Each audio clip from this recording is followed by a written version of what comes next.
역대하 8장. 솔로몬이 여호와의 성전과 자기 궁전을 짓는데 20년이 걸렸다. 그리고 그는 두로의 히람 왕이 그에게 준 성들을 재건하여 이스라엘 사람들을 그곳에 살게 하였다. 또 솔로몬이 하맛소바성을 쳐서 점령한 것도 이 당시였다. 그리고 그는 광야에 다드모를 건설하고 하맛에 여러 국고성을 건축했으며 위베토론과 아레베토론을 요새화하여 성벽을 쌓고 빗장을 칠 수 있는 성문을 만들어 세웠다.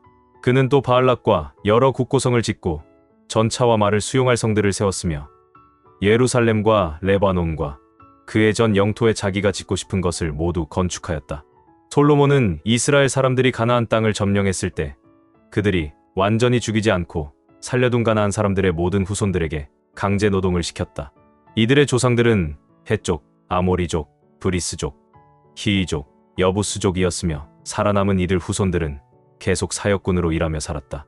그러나 솔로몬이 이스라엘 백성은 사역군으로 삼지 않고 사병, 군지휘관, 전차 부대와 기병대 대장으로 삼았다. 그리고 그는 이스라엘 사람 250명을 뽑아 이 사역군들의 업무를 감독하게 하였다.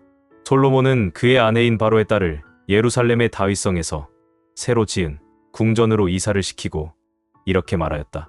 내 아내는 다윗궁에 살아서는 안 된다. 이것은 여호와의 궤가 있던 그곳이 거룩한 땅이기 때문이다.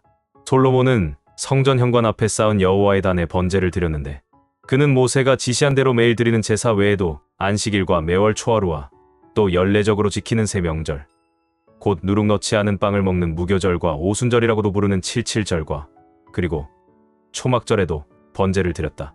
또 솔로몬은 제사장들에게 업무를 맡기는 일에 있어서도 그의 아버지 다윗이 만들어 놓은 규정을 따랐으며 레위인들에게는 매일 찬송하고 제사장들을 돕는 일과 그리고 순번에 따라 성전 문을 지키는 일을 맡겼다. 이와 같이 솔로몬은 제사장과 레위인들에게 업무를 맡기는 일이나 국고에 관한 일이나 무슨 일에든지 다윗이 지시한 것에서 조금도 벗어나지 않았다. 이렇게 해서 솔로몬은 성전 건축을 성공적으로 완성하였다. 그러고서 그는 에돔 땅의 아카바만 연안에 있는 에시온게벨과 엘랏으로 갔다. 그러자 히람 왕은 자기 신하들의 지휘하에 배와 노련한 선원들을 그에게 보냈고 그들은 솔로몬의 종들과 함께 오빌에 가서 약 15톤이나 되는 금을 실어와 솔로몬에게 주었다. 요한 3서 1장. 장로인 나는 참으로 사랑하는가이오 에게 편지합니다. 사랑하는 자여, 그대의 영혼이 건강한 것처럼 그대의 모든 일이 잘되고 몸도 건강하기를 기도합니다. 나는 성도들로부터 그대가 진리대로 살고 있다는 소식을 듣고 무척 기뻤습니다. 나에게는 내 자녀들이 진리 안에서 생활한다는 소식을 듣는 것보다 더 기쁜 일이 없습니다. 사랑하는 가이오여, 그대는 순회 전도자들을 위해 정말 신실하게 일하고 있습니다. 그들이 교회에서 그대의 사랑을 증거하였습니다. 그대가 하나님께서 기뻐하시도록 그들을 잘 대접해 보내는 것은 잘하는 일입니다. 그들은 주님을 위해서 전도 여행을 하지만 이방인들에게서는 아무것도 받지 않습니다. 그러므로 우리는 그런 사람들을 도와야 합니다. 그러면 우리가 진리를 위해 그들과 함께 일하는 사람이 될 것입니다. 나는 이 일에 대하여 그 교회에 편지를 몇 자 써서 보냈습니다. 그런데 그 교회에서 으뜸이 되기를 좋아하는 디오드레베가 우리의 권고를 받아들이지 않았습니다. 그러므로 내가 가면 그가 행한 일을 드러낼 것입니다. 그는 악한 말로 우리를 헐뜯고 그것도 부족하여 순회 전도자들을 접대하지 않으며 접대하고자 하는 사람들까지 못하게 하고 그들을 교회에서 쫓아내고 있습니다. 사랑하는 자여, 그대는 이런 악한 일을 본받지 말고 선한 일을 본받으시오. 선한 일을 하는 사람은 하나님께 속한 사람이지만 악한 일을 하는 사람은 하나님을 보지 못한 사람입니다. 데메드리오는 모든 사람에게 칭찬을 받고 진리의 선한 증거를 받았으며 우리도 그를 칭찬합니다. 그대는 우리의 증거가 진실한 것임을 알고 있습니다. 나는 그대에게 할 말이 많지만 그것을 편지에다 쓰고 싶지는 않습니다. 속히 그대를 만나 대면해서 직접 이야기를 나누었으면 합니다. 하나님의 평안이 그대와 함께하기를 기도합니다. 이곳 친구들이 그대에게 문안합니다. 그리고 친구들에게 일일이 문안해 주시오. 하박국 3장. 이것은 예언자 하박국의 기도이다. 여호와여, 내가 주께 대한 소문을 듣고 놀라움을 금할 수가 없습니다. 여호와여, 주께서 행하신 그 놀라운 일을 우리 시대에 다시 행하시고 분노 중에서도 자비를 베푸소서. 하나님이 에돔에서 오시며 거룩하신 분이 바란산에서 오신다. 그의 영광이 하늘을 덮었고 그의 찬양이 세상에 가득하구나. 그 광채가 햇빛 같아서 광선이 그의 손에서 나오니 거기에 그의 힘이 감추어져 있다. 무서운 질병이 그의 앞에서 행하고 열병이 그 뒤를 따른다. 그가 서시니 땅이 진동하고 그가 보시자 모든 나라가 떠는구나.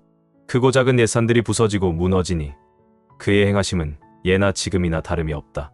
내가 보니 구산 사람들이 고통을 당하고 미디안 사람들이 떨고 있구나. 여호와여, 주께서 말을 타시며 구원의 전차를 타시니 주를 분노하시게 한 것이 강입니까? 주를 노엽게 한 것이 바다입니까? 주께서 활을 꺼내 많은 화살을 날리시고 강으로 땅을 쪼개셨습니다. 산들이 주를 보고 떨며 하늘에서 폭우가 쏟아지고 바다가 소리를 지르며 물결이 높이 솟아오릅니다. 날아가는 주의 화살의 번득임과 번쩍이는 주의 창의 광채로 해와 달이 그 자리에 멈췄습니다. 주는 분노하셔서 온 세상을 다니시며 모든 나라를 밟으셨습니다. 주께서 주의 백성과 택한 왕을 구원하시려고 나오셔서 악인의 두목을 치시고 머리에서 발끝까지 그를 벗기셨습니다. 그들이 폭풍처럼 밀어닥쳐 우리를 흩어버리고 몰래 가난한 자를 삼키는 자들처럼 기뻐하나 주께서 그 두목의 머리를 그의 창으로 찌르셨습니다. 주께서 말을 타시고 바다를 밟으시자 큰 물결이 일어났습니다. 내가 이 모든 것을 들으니 심장이 두근거리고 입술이 떨리며 내 뼈가 썩는 것 같고 다리가 후들후들 떨리는구나. 그러나 내가 우리를 침략하는 나라에 환난이 임할 날을 기다리노라. 비록 무화과나무에 꽃이 피지 않고 포도나무에 포도가 없으며 감람나무에서 기름이 나지 않고 밭에서 농작물이 나지 않으며 우리의 양이 없고 외양간에 소가 없을지라도 여호와 하나님이 나의 구원이 되심으로 내가 기뻐하고 즐거워하리라. 주 여호와는 나의 힘이시니 나의 발을 사슴의 발과 같게 하셔서 나를 높은 곳에 다니게 하시리라. 이 노래는 성가대 지휘자에 따라 내 수금에 맞춘 것이다. 누가복음 22장. 누룩 넣지 않은 빵을 먹는 명절인 유월절이 다가왔다. 대제사장들과 율법학자들은 백성들을 두려워하여 어떻게 하면 예수님을 아무 탈 없이 죽일 수 있을까 하고 의논하고 있었다. 그때 12 제자 중 하나인 가룟 유다에게 사탄이 들어갔다. 유다가 대제사장들과 성전 경비병들에게 가서 예수님을 팔아 넘길 방법을 의논하자 그들이 기뻐하며 돈을 주기로 약속하였다. 그래서 유다는 그들의 뜻에 따르기로 하고 사람들이 없을 때 예수님을 넘겨줄 기회를 찾기 시작했다. 누룩 넣지 않은 빵을 먹는 명절인 무교절이 되었는데 이날은 유월절에 쓸 어린 양을 잡는 날이었다. 예수님은 베드로와 요한을 보내시며 가서 우리가 먹을 유월절 음식을 준비하여라 하셨다. 그들이 어디다 마련할까요? 하고 묻자 예수님은 이렇게 말씀하셨다. 성 안에 들어가면 물통을 가지고 가는 사람을 만날 것이다. 그가 들어가는 집으로 따라 들어가거라. 그리고 그 집 주인에게 우리 선생님이 제자들과 함께 유월절 음식을 먹을 방을 알아보라고 하셨습니다. 하여라. 그러면 잘 준비된 2층 넓은 방으로 안내할 것이다. 거기서 준비하도록 하라. 제자들이 가보니 예수님이 말씀하신 그대로였다. 그래서 그들은 거기서 유월절 음식을 준비하였다. 시간이 되자 예수님은 사도들과 함께 식탁에 앉으시고 그들에게 이렇게 말씀하셨다. 내가 고난을 당하기 전에 너희와 함께 이 유월절 음식 먹기를 무척 원하였다. 내가 너희에게 말하지만 유월절의 의미가 하나님의 나라에서 성취될 때까지 내가 다시는 이 음식을 먹지 않을 것이다. 그러고서 예수님은 잔을 들어 감사 기도를 드리신 후 말씀하셨다. 너희는 이것을 가져다가 너희끼리 나누어 마셔라. 나는 이제부터 하나님의 나라가 올 때까지 포도나무에서 난 것을 다시 마시지 않을 것이다. 예수님은 또 빵을 들어 감사 기도를 드리고 떼어서 제자들에게 주시며 이것은 너희를 위해 주는 내 몸이다. 너희는 이것을 행하여 나를 기념하라 하고 말씀하셨다. 그리고 예수님은 저녁을 잡수신 후에 마찬가지로 잔을 들고 이렇게 말씀하셨다. 이 잔은 너희를 위해 흘릴 내 피로 세우는 새 계약이다. 그러나 나를 파는 사람의 손이 내 손과 함께 식탁 위에 있다.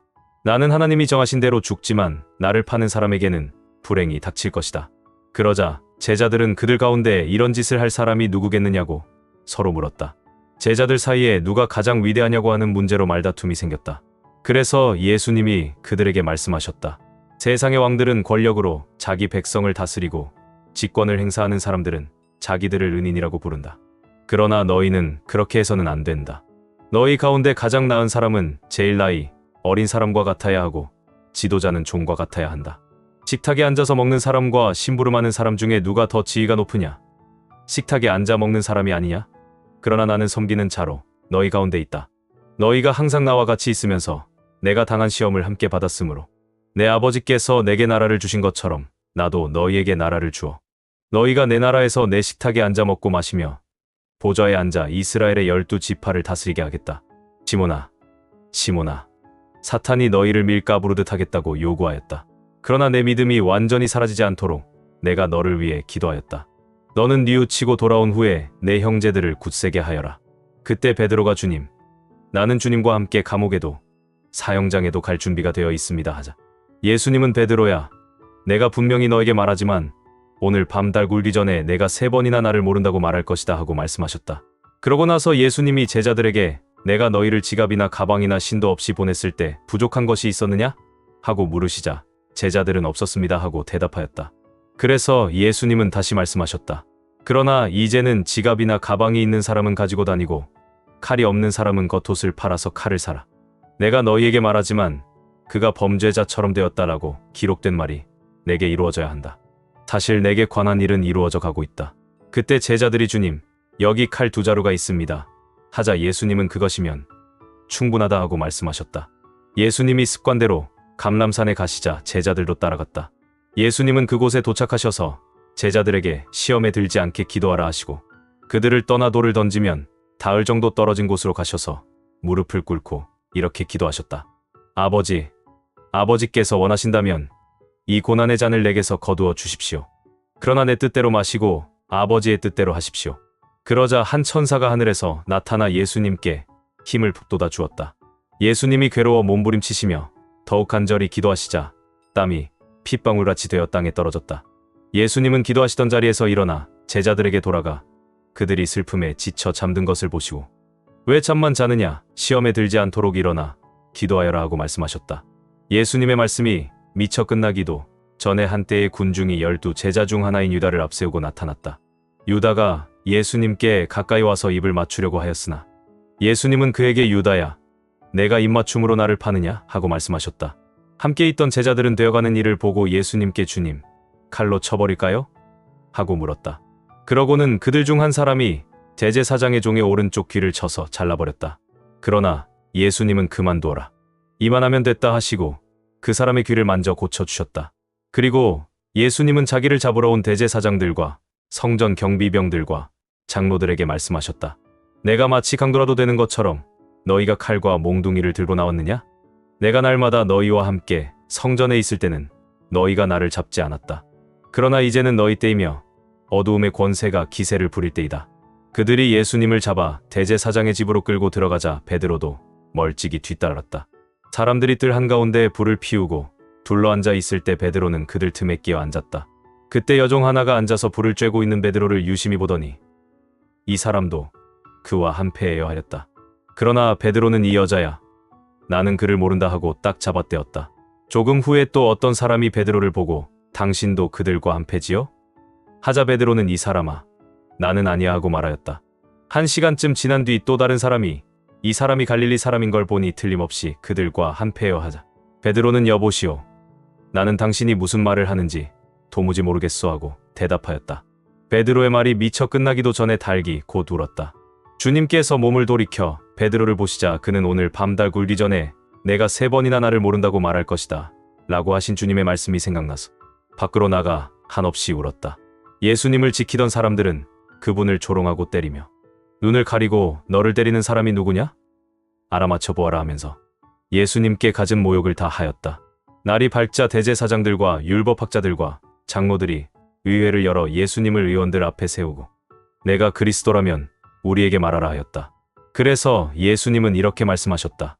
내가 말하여도 너희가 믿지 않을 것이며 내가 물어도 너희가 대답하지 않을 것이다. 그러나 이제부터는 내가 전능하신 하나님의 오른편에 앉을 것이다. 그렇다면 내가 하나님의 아들이냐? 하고 그들이 묻자 예수님은 그렇다 하고 대답하셨다. 그러자 그들은 이 이상 무슨 증거가 더 필요하겠는가? 우리는 이 사람이 직접 하는 말을 다 들었다 하고 외쳤다.